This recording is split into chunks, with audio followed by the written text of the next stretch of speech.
Welcome to Talk to the Chip, another episode from Resonance FM in Risborough Street.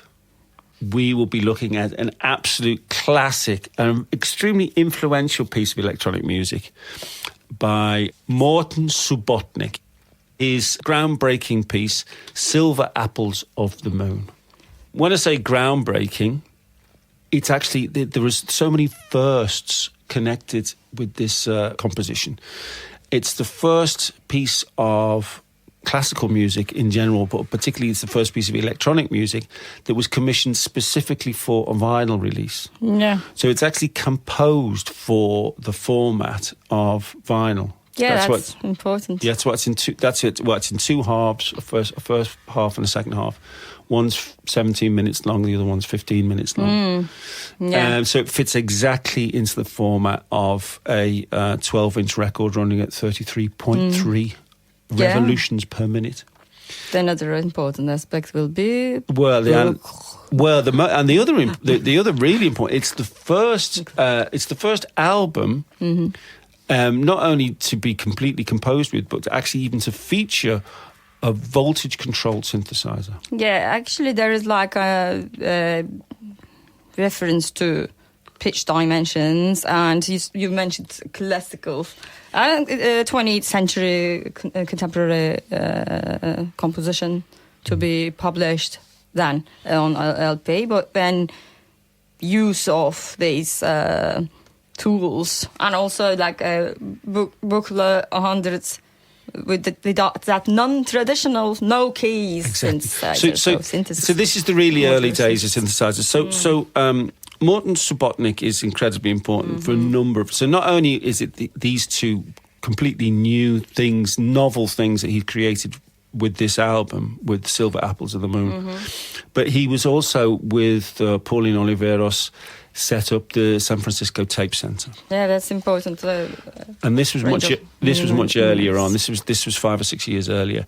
and a key player in the electronic music scene on the West Coast, particularly in San Francisco, was Don Buchler.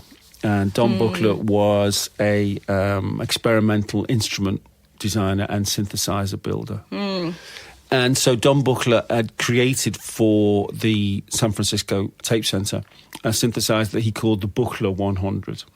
So, yeah, to briefly take over to touch upon that, I'd like to quickly mention West Coast and East Coast synthesis for this manner. Maybe for background information, that was a time of, as you said earlier, times for introducing synthesizers. We talked about when the Carlos in another context with a different piece, but we had reference to Moog, which was in the East Coast, and then West Coast and East Coast synthesis. These phrases are sometimes mentioned in modular circles. It's really easily mixed up. So basically, there's the modular aspect, Buchla, the experimental, we can say. So essentially, in the early days of synthesizers, what was happening was that voltage control had been discovered. And so you could control aspects of one part of a synthesizer from another. So you could control the pitch of an oscillator. That's the most obvious bit of voltage control. An amplifier. Exactly. So you could control the amplifier with a voltage. You could control the filters with a external voltage. And this was very new technology at this point. So on the west coast of the States, basically in San Francisco and in LA, you had people like Don Buchler and Serge Cherepnin, who were developing synthesizers. And on the East Coast, you had Robert Moog. Yeah. And the philosophy was quite different, even though they were working in the same area with the same technology. But the major difference, and this is something you hear so much in Silver Apples of the Moon, is that on the East Coast synthesis, the idea was to have your oscillators producing quite complex waveforms, and then you use a filter to make them more simple. Subtractive synthesis. And it's subtractive synthesis. So it relies much more on the filters than the original sound generation for the character of the sound. Whereas on the East Coast, on the West Coast, which was Don Buchler and Serge Cherepnin, that the emphasis was on taking quite simple waveforms, but making them much more complex with cross modulation, ring modulation, wave folding. Wave folding synthesis and low pass gates. Yes, low pass gates was very much part of the character of it as well. So it was. It started to produce quite different, audibly different aesthetics. And then another aspect came along, which was on the West Coast. They felt that synthesizers were such a liberating thing that there should be no reason why the voltage control should be related to the archaic 16th century idea of a keyboard of equal temperament. So there was many different ways of interfacing with the oscillators, many different ways of generating control voltages, rather than just a keyboard playing equal temperament like we were back in the 17th century again. Whereas on the East Coast with Robert Moog, they were the first ones to actually think, wow, we could put a keyboard on these things and we can sell them as instruments. And so they were a massive commercial success. Yeah. And it's interesting how those two aesthetics developed, so that Wendy Carlos, with Switched on Bach, was using Moog synthesizers and was working very closely with Moog, basically playing 18th century music on modern equipment with a keyboard, whereas Morton Subotnick, a few years earlier than Switched on Bach, had created this completely atonal, completely new piece of music, new stylistically, completely avant-garde thing with Silver Apples of the Moon. I mean, the San Francisco Tape Music Center had that sort of more out of the, I don't want to say like, this is not to compare them to others, like others are lower or anything. These are all different methods. It's just to say the non-institutionalized aspects of San Francisco Tape Music Center, because other studios that we mentioned, including the ones in Europe, they were either like state-supported or connected with like a broadcasting organization, or in the case of the East Coast ones, like Columbia Princeton Electronic Music Center, being more private funding and scholarships, or obviously there's Bell's Laboratories, and that's definitely like a whole thing to respect in terms of computer music and DSP. But when you go to West Coast, in San Francisco Tape Music Center with Pauline Oliveros and Alvin Luthier, the Sonic Arts group, basically, as they refer to themselves, they were looking after the studio with their own ways, like shifting, sharing shifts, and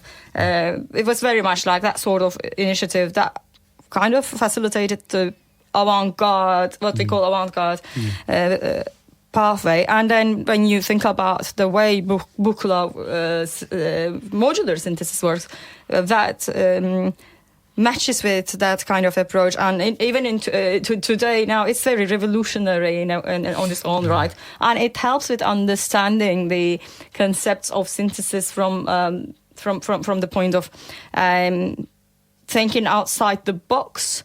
Obviously, I'm not telling you to go and spend $999 truly for a source of uncertainty module, which is one of those Buchla modules. It's really and interesting. And it's literally $999. Yeah, it's really fascinating you mentioned that, because that's something I really wanted to talk about in this episode, was because when you know this equipment and you hear Silver Apples of the Moon, you can hear the particular pieces of gear, the particular modules that Subotnick is relying on. And one of the big compositional drives in this whole piece is sample and hold. And sample and hold is You'll quite see it labelled as S and H and S and H, yes, in these modules. Yeah, and it's you see it it's been available for synthesizers right from the very beginning, because it's technically quite simple to generate. But the musical effect is that what you have is a random voltage generator. So you have random pitches or random voltages which can control the filter or the cross modulation or the character of the sound, that are changing on a grid, on a fixed pulse. And this is something really peculiar about Silver Apples of the Moon, is that it's very non-European electronic music because it relies so much on regular rhythms. I mean, the regular pulses that are running through, especially in part 2.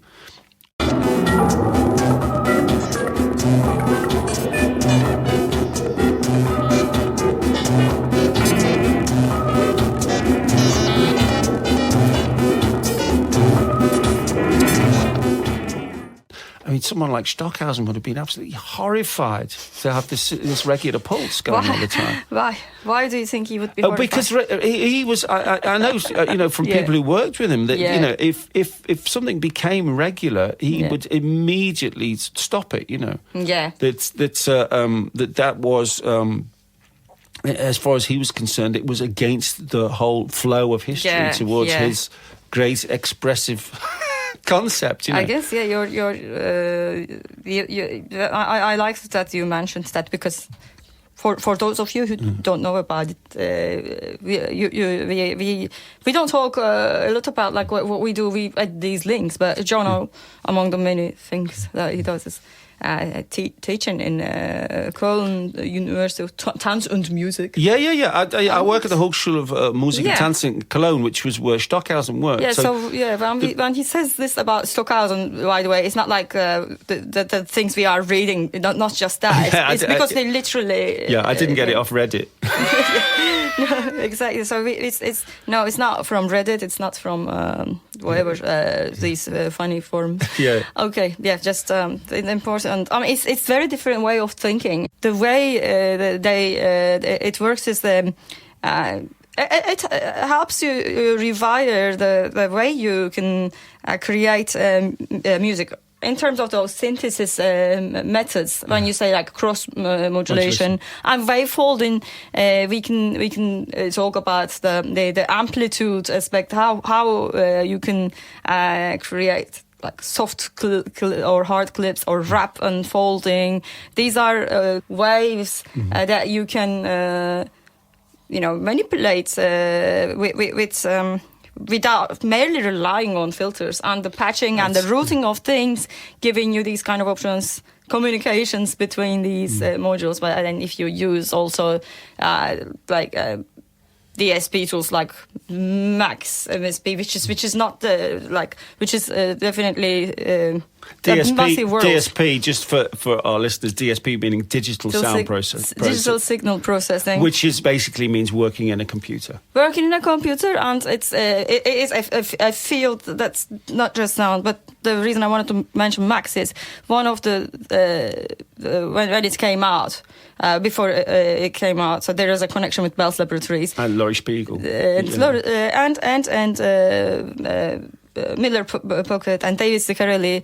I read this when they said a number of objects and numbers communicating through meaningless messages. Yeah. So it's that kind of a platform where you design patches and communications. And in a way, when we think back about Buchla, that is not meaningless messages. Meaningless messages, there is like, of course, a fun reference, but here is very much like because of the voltage control and electrics process, it has to be very clear. But this is, in a way, the beginning of going outside the box. And I'm happy you mentioned, like, why should we design it with, like, keyboards necessarily? That is helpful. We have MIDI controllers now for things, although they also have knobs.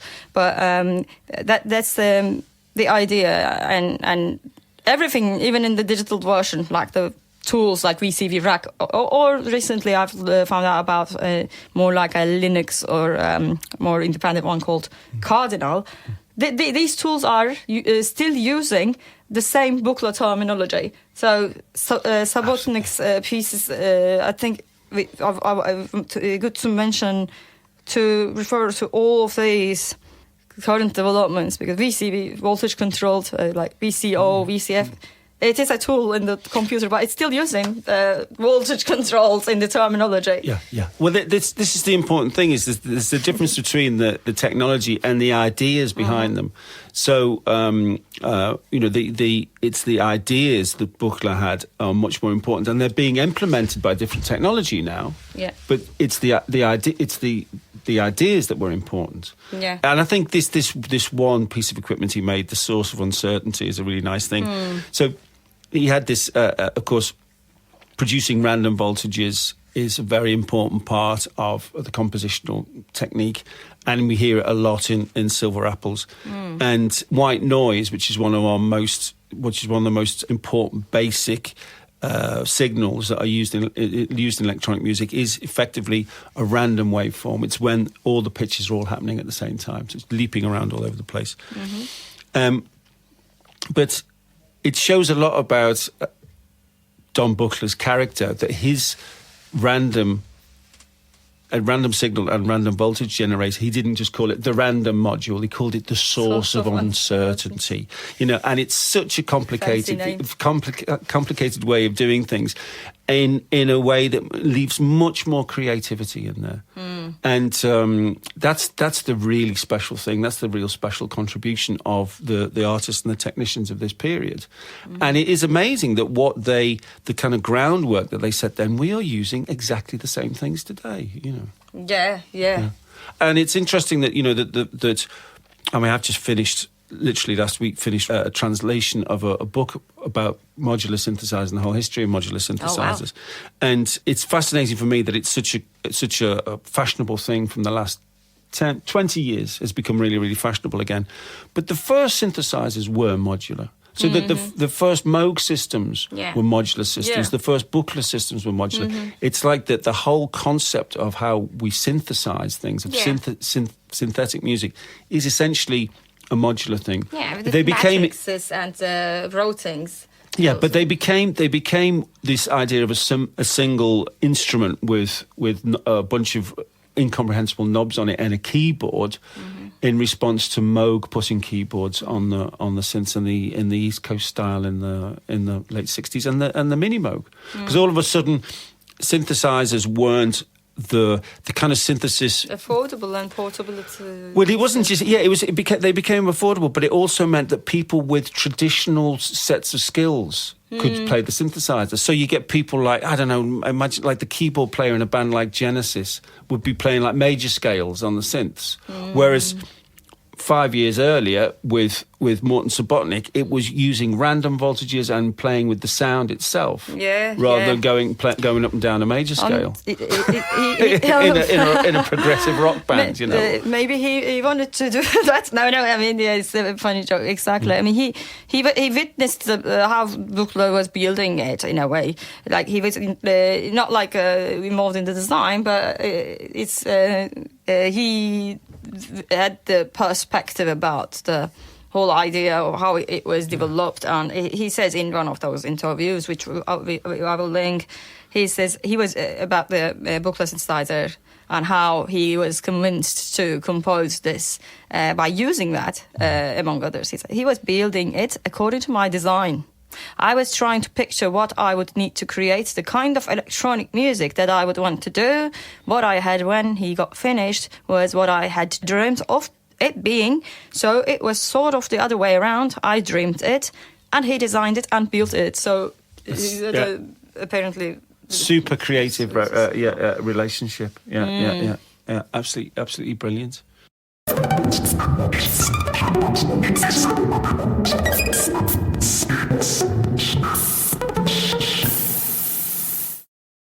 But the piece itself, it's interesting that, just listening to how we're talking about it, we're talking about this extremely avant-garde piece with completely new sounds that eschews the whole diatonic system of music and into a new world.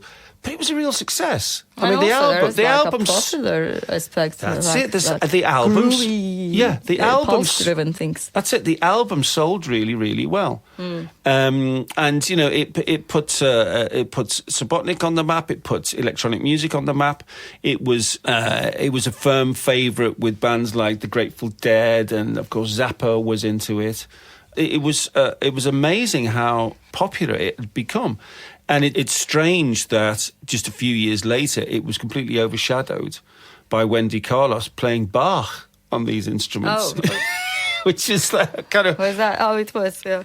Yeah. So it was only 2 years later that Switched On Bach appeared, which was kind of doing the opposite, which was taking the new technology and doing something very, very old with it.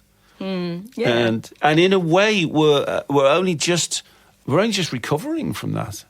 That synthesizers now, that people who make music with synthesizers, even in the popular sphere, are much, much more influenced by silver apples and the idea of random pitches to a groovy grid than they are of playing the melodies and playing polyphonic melodies from Bach compositions on a synth. I guess it's important to note down like how the institution and how all the parties involved in that sort of thing. When I think also important, definitely. That's why like we did cover like a piece from Wendy Carlos in an episode, which is not like we try to unearth it by respecting the seclusion that's wanted with sonic seasonings. That was before Moog, and it involved tapes, etc. But like the reason I'm mentioning it is like when we watch these archival videos. There is one, I forgot the synthesizer's name now.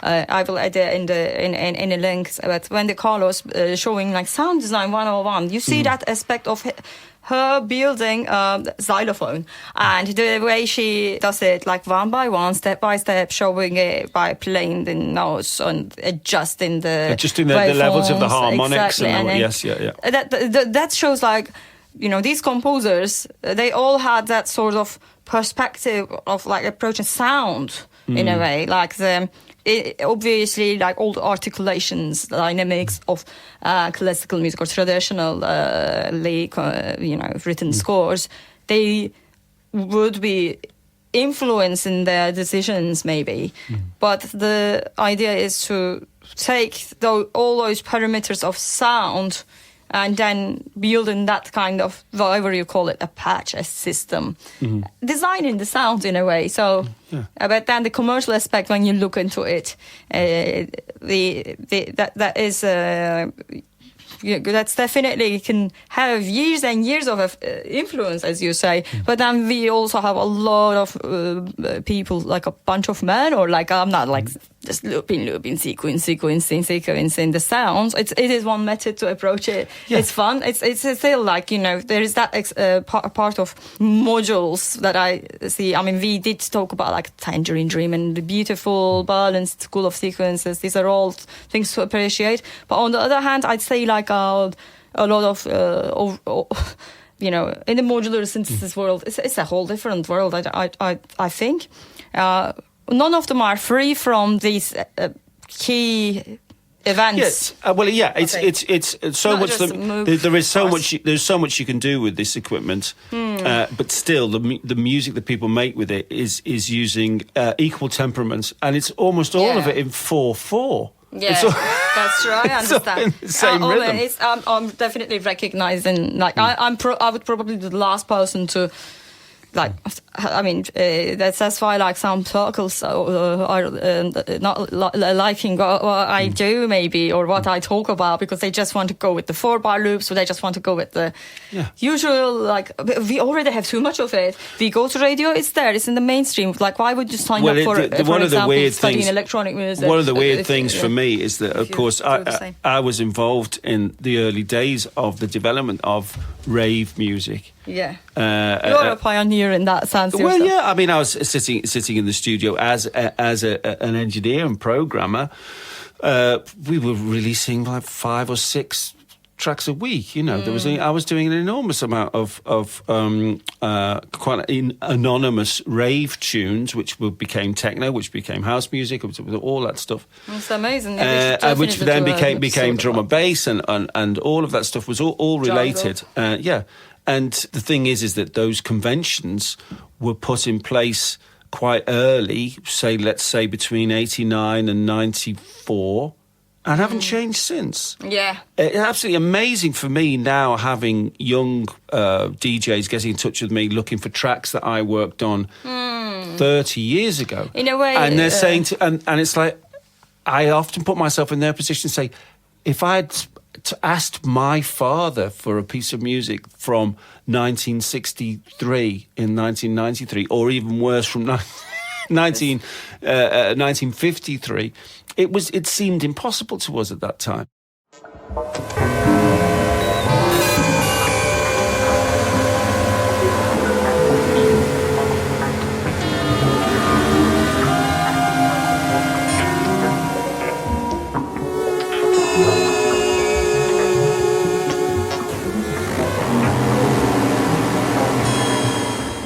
So when you mentioned, by the way, the popularity of the first, like I did an extra note because that's something we always want to, give the credits. But I've just also, wanted to share this response in this interview with Morton Subotnick about the subject. Mm-hmm. He was being asked about, so to support what you said in a way, about like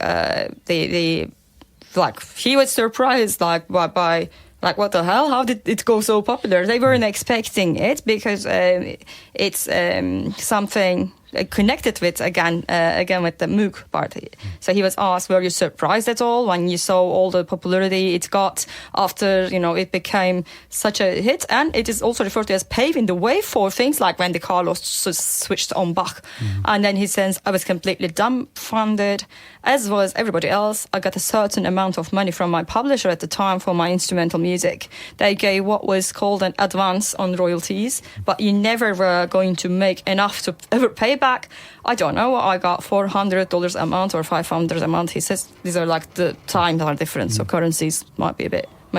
Numbers might not make sense. And he continues, it wasn't much, but it was something, and they were doing it to help keep me alive. Then they could pay for copying and things like that, so they didn't have enough of the first LP. So when you did a recording, which they never expected to sell more than 200 records at the most, that was a big sale. In a year, the record company would take 50% of your royalties. At first, they were taking 50% of not very much of money, almost no money. When Silver Apples came out, it sold over more than 10,000 copies that first year. He continued, it was such a discrepancy that I went to the lawyer of the publisher and I said, this isn't what I was meant by your taking 50%. Yeah. And he agreed and changed the conditions of the royalty split. So that's how surprising it was for him. Yeah. Well, I'm glad Morton got paid, because there's lots of other composers who've never sorted out their finances. This 50% thing is still the continuation of that. Those things are still going on. Yeah. I mean, people are not even selling physical copies easily. All sorts of sharp practice going on. Well, but that's another can of worms. One thing is that it's the original piece composed for the vinyl format has been re-released a number of times, but the most recent release is on a label called Carl Records from Berlin, and this is run by a great guy called Thomas Herbst. I released a CD with Thomas and Philippe Petit, who runs the Modularism regular website and radio show, and we released this piece based on one of Mahler's symphonies called Off to Titan, and Carl Records. And Thomas has kept Carl Records going for almost 20 years now, and it's a fantastic label. They've released original Xenakis material. Very good. Really good stuff. I checked out their Bandcamp when I was looking for this to see if I could get a copy. It's sold out, of course. Yeah. So, and what's particularly nice about this is that they've re-released Silver Apples of the Moon on vinyl as it was intended and newly remastered, and the remaster sounds absolutely excellent. It's really so you really hear the quality of those proper original Buchla synths, and that sounds very difficult to reproduce. Well, it's literally just taking the original master tapes and just getting a really nice clean transfer for the master, because of course there's always problems with when things were remastered for CD. They became very bright and very thin, and there was all sorts of digital issues. 16 bits. All sorts of aliasing and all sorts of issues would occur. But this is a really nice release. So I'm guessing that was like in limited copies. Do you know if they are planning to re-release it? This like they re-released it in 2014. But I'm sure Thomas would be happy to to tell us what's Hello, going on. Thomas. Yes. If you hear us, I mean, this is a message from Jono to you. Yeah. Good. So, yes, thanks for listening. And everything we referred to, including the Carl Records release, we'll put links with the podcast so you'll be able to listen to the track. And enjoy Silver Apples of the Moon like so many people have since over the last 40 years. 10,000 copies, yeah. There have been definitely 10,000 people who enjoyed it. Oh, many, many more by now. Well, actually, I said 40 years. It's 50 years. Yeah, that's 50 years. Yes, Yeah. It's been around 50 years. Fabulous piece of music. Yeah, I think we should label this also with some Don Buchler label, like. Well, Don Buchler, of course, when we covered Suzanne Ciani, Don Buchler was a massive influence on her music, and she was his assistant for a while. Yeah, those are... When she was living in Berkeley and not wearing any shoes, as I remember. Okay, I think you said that in the previous one also. Right, thank you for listening. See you in the next one. Thank you for listening.